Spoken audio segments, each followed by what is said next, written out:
নবীজি বলছেন সাল্লাল্লাহু আলাইহি ওয়াসাল্লাম, একটা মৃত গাধাকে দেখে বলছেন, সাহাবীরা তোমরা কি কেউ এই গাধাটাকে 1 দিরহামের বিনিময়ে কিনবে?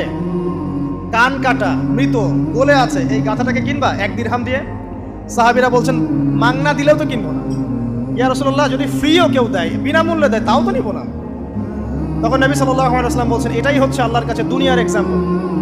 ওই মৃত গাধা তোমাদের কাছে যতটা না ইম্পর্টেন্ট, যতটুকু মূল্য রাখে, আল্লাহর কাছে এই দুনিয়া তার চেয়েও কম মূল্য রাখে। তো এই দুনিয়াতে তো সব ফয়সালা হবে না। আমরা তো হতাশ হয়ে যাই না যে দুনিয়াতে এমন কেন, এটা কেন, ওইটা কেন। দুনিয়া এটারই জায়গা। দুনিয়া সব কিছুর কনক্লুশনের জায়গা না, সব কিছুর পরিসমাপ্তির জায়গা হচ্ছে কিয়ামতের মাঠ। ওই দিন যে সফল সে সফল, যে ব্যর্থ সে ব্যর্থ। দুনিয়ার বাড়ি গাড়ি, স্ট্যাটাস, চাকরি বাকরি, ইজ্জত সম্মান, এটা সাফল্য ব্যর্থতার মানদণ্ড নয়, চূড়ান্ত মানদণ্ড নয়। চূড়ান্ত মানদণ্ড কি? ফামান যুহজিহা আনিন নার ওয়া উদখিলাল জান্নাহ ফাকাদ ফাজ। যাকে জাহান্নাম থেকে বাঁচানো হবে, জান্নাতে প্রবেশ করানো হবে, পুলসিরাত পার হতে পারবে, এই একমাত্র ব্যক্তি সফল। সাফল্যের সংজ্ঞাটা জেনে রাখবেন, তাহলে আপনি দুনিয়াতে হতাশ হবেন না ইনশাআল্লাহ। এবার কি হলো, যখন আদম আলাইহিস সালাম সমস্ত নাম শিক্ষা দেওয়া সমস্ত নাম বলে দিলেন, এখানে নাম মানে কিন্তু খালি নাম নয়, জ্ঞান বলে দিলেন, তখন আল্লাহ রাব্বুল আলামিন ফেরেশতাদেরকে বললেন, তোমরা সবাই এখন আদমকে সিজদা করো। ওয়া ইয কুলনা লিল মালাইকাতি ইসজুদু লি আদম। আল্লাহ পাক এবার বলছেন, আমি সমস্ত মালায়েকাকে বললাম তোমরা আদমকে সিজদা করো। ফাসাজাদু, সবাই সিজদা করলো, ইল্লা ইবলিস, ইবলিস সিজদা করলো না। কেন করলে না? ইবলিসকে বলা হচ্ছে, ইয়া ইবলিস মা মানাকা আল্লা তাসজুদা ইয আমারতুক। তোমাকে কে নিষেধ করলো সিজদা করতে ওই আদমকে যাকে আমি আদেশ করেছি? কে নিষেধ করলো? তখন ইবলিস বলছে, খলাকতানি মিন নার ওয়া খলাকতাহু মিন তিন। আমাকে সৃষ্টি করেছেন আগুন দিয়ে আর আদমকে সৃষ্টি করেছেন মাটি দিয়ে, আমি কিভাবে তাকে সিজদা করতে পারি?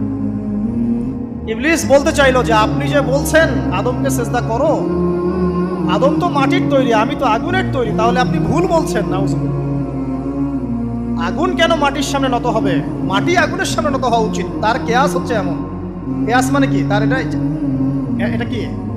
হ্যাঁ, তার এটা যুক্তি, তার এটা যুক্তি এবং দর্শন যে আমি কেন তাকে সিজদা করব?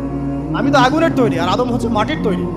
তো খলাকতাহু মিন নার ওয়া খলাকতানি মিন তিন, খলাকতানি মিন নার ওয়া খলাকতাহু মিন তিন। আমাকে সৃষ্টি করেছেন আগুন দিয়ে, আদমকে সৃষ্টি করেছেন মাটি দিয়ে।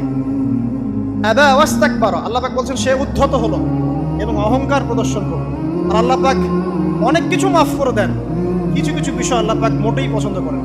তার মধ্যে একটা হচ্ছে অহংকার, তার মধ্যে একটা হচ্ছে শিরক, তার মধ্যে একটা হচ্ছে অন্যের হক নষ্ট করা, তার মধ্যে একটা হচ্ছে আদম সন্তানকে হত্যা করা, তার মধ্যে একটা হচ্ছে বৃদ্ধ বয়সে ব্যভিচার করা, তার মধ্যে একটা হচ্ছে মুরতাদ হয়ে যাওয়া। ওই যে খ্রিস্টান হয়ে যাচ্ছেন না, খালি মরেন তারপর বুঝবেন, খালি মালাকুল মউত আসুক তারপর বুঝবেন। আল্লাহ রাব্বুল আলামিন বলছেন তার রাসূলের মাধ্যমে, কেউ যদি সাক্ষ্য দেয় আল্লাহ ছাড়া কোনো মাবুদ নাই, মুহাম্মদ সাল্লাল্লাহু আলাইহি ওয়াসাল্লাম শেষ নবী, ঈসা ইবনে মারইয়াম আল্লাহর প্রেরিত নবী, আল্লাহর পুত্র নন, জান্নাত সত্য এবং জাহান্নাম সত্য, এই 5টা বিষয় যদি কেউ সাক্ষ্য দেয়, ইনশাআল্লাহ সে জান্নাতে যাবে, তার আমল যেমনই হোক না কেন। টাকার বিনিময়ে, চাকরির বিনিময়ে, সমাজসেবার নামে আর চিকিৎসার নামে ঈমান বিক্রি করে ফেললেন। সুবহানাল্লাহ, সুবহানাল্লাহ। তোমাদের এই পৃথিবীতে বেঁচে থাকার চাইতে মাটির তলে চলে যাওয়া ভালো। আবর্জনার কোনো প্রয়োজন নাই আল্লাহর এই জমিনে। এই মুসলিম উম্মার আবর্জনার কোনো প্রয়োজন নাই। এই মুসলিম উম্মার ইমানদার সাহসী তরুণ প্রজন্মের দরকার। আল্লাহ পাক কবুল করুন, আমিন। এরপরে কি হলো? ইবলিস সিজদা করলো না, আবা ওয়াস্তাকবার, সে উদ্ধত হলো এবং অহংকার প্রদর্শন করলো। এবার আল্লাহ পাক জিজ্ঞাসা করলেন, কেন করলে না? কেন করলে না? সে বললো যে আগুন দিয়ে সৃষ্টি করেছেন আমাকে, তাকে সৃষ্টি করেছেন আপনি মাটি দিয়ে, সো আপনি ভুল, আমি সঠিক, আমি কেন তাকে সিজদা করব? আল্লাহ পাক তখন আর তার প্রতি রহম করলেন না। আল্লাহ পাক তখন তাকে বলছেন, ফাখরুজ মিনহা, এখান থেকে বেরো। আল্লাহ পাক যেমন গফুর রহিম, আরহামুর রহিমিন, ঠিক তেমনি আল্লাহ পাক শাদীদুল ইকাব, কঠিন শাস্তি দাতাও বটে। আল্লাহ পাক শুধু কি দয়াই করবেন, শাস্তি দিবেন না? দিবেন। ফাখরুজ, অপদস্থ হয়ে, লাঞ্ছিত হয়ে এখান থেকে বের হয়ে যাও। এখানে অহংকার করার অধিকার তোমাকে দেওয়া হয় না, এখান থেকে বের হয়ে যাও। এবার ইবলিস বের হয়ে যাচ্ছে। বের হয়ে যাওয়ার সময় ইবলিস বলছে রব্বি। কি বলছে? রব্বি। দেখেন, ইবলিস আল্লাহকে বলছে রব্বি। মানে ইবলিস আস্তিক। ইবলিস কি আস্তিক? ইবলিস আল্লাহ বিশ্বাস করে। ইবলিস বলছে রব্বি, হে আমার রব, আনজিরনি ইলা ইয়াউমি ইউবআসুন, আমাকে কিয়ামত দিবস পর্যন্ত অবকাশ দেন। আমাকে তো বের করে দিচ্ছেন, ঠিক আছে, আমাকে কিয়ামত দিবস পর্যন্ত অবকাশ দেন। শব্দ চয়ন হচ্ছে রব্বি, হে আমার রব। মানে ইবলিস কিন্তু নাস্তিক না। তাহলে এখন যারা এই যে এথিজমে বিশ্বাস করছেন, আসলে এরা কেউ নাস্তিক না, এরা ইসলাম বিদ্বেষী। কখনো দেখবেন না তাদেরকে অন্য ধর্মের কোনো বিষয় নিয়ে কটু মন্তব্য করছে, প্রশ্ন উত্থাপন করছে, এমনটা খুব কমই দেখবেন। এতে যত মাথা ব্যথা ইসলাম নিয়ে। এখানে দেখেন ইবলিসের কথা বলছি, ইবলিস কিন্তু আস্তিক। ইবলিস কি বলছে? রব্বি আনজিরনি ইলা ইয়াউমি ইউবআসুন, হে আমার রব। ইবলিস জানে যে আল্লাহ তার রব। ওই যে সূরা হাশরের শেষের দিকে পড়ে দেখবেন ইবলিস বলে উকফুর, তোমরা কুফরি করো। তারপরে মানুষ যখন কুফরি করে সে বলে আমি ইন্নী আখাফুল্লাহ রাব্বাল আলামিন, আমি আল্লাহকে ভয় করি যে জগৎ সমূহের প্রতিপালক। শয়তানকে মানুষকে জিজ্ঞাসা করবে জাহান্নামীরা, তুমি আমাদেরকে পথভ্রষ্ট করেছে। শয়তান বলবে আমি কিচ্ছু করি নাই, আমি তোমাদেরকে কোনো কাজে ফোর্স করি নাই, আমি শুধু তোমাদেরকে ওয়াসওয়াসা দিয়েছি, তোমরা নিজেরাই কাজ করেছো।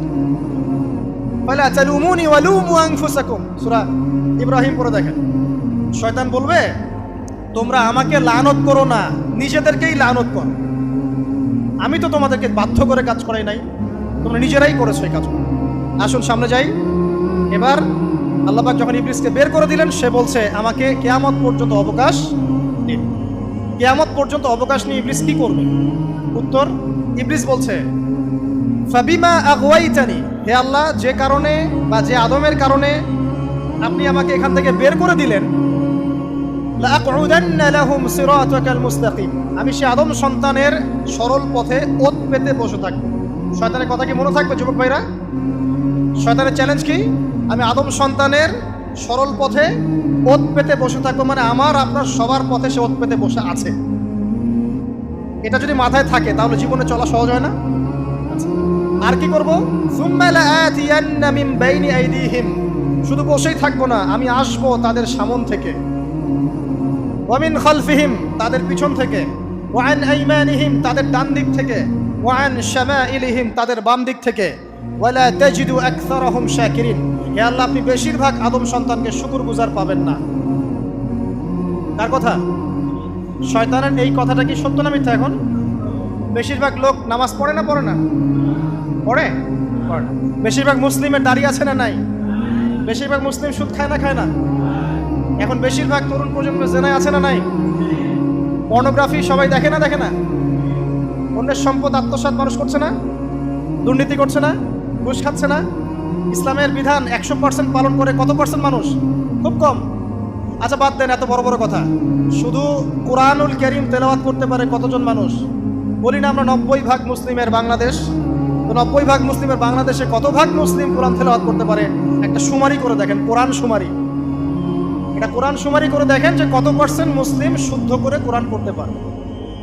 যারা পড়তে জানে তাদেরও পড়া যে কত ভুল আছে, আলেম ওলামার কাছে গেলে বুঝতে পারবেন। আর এই ভুলের কারণে যে অর্থ কত পরিবর্তন হচ্ছে আপনি তো জানেনই না।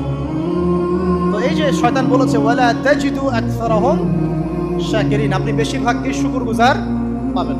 তো কথা সত্য না মিথ্যা? দেখেন ও কিন্তু তার মিশনের মধ্যে ঠিকই আছে।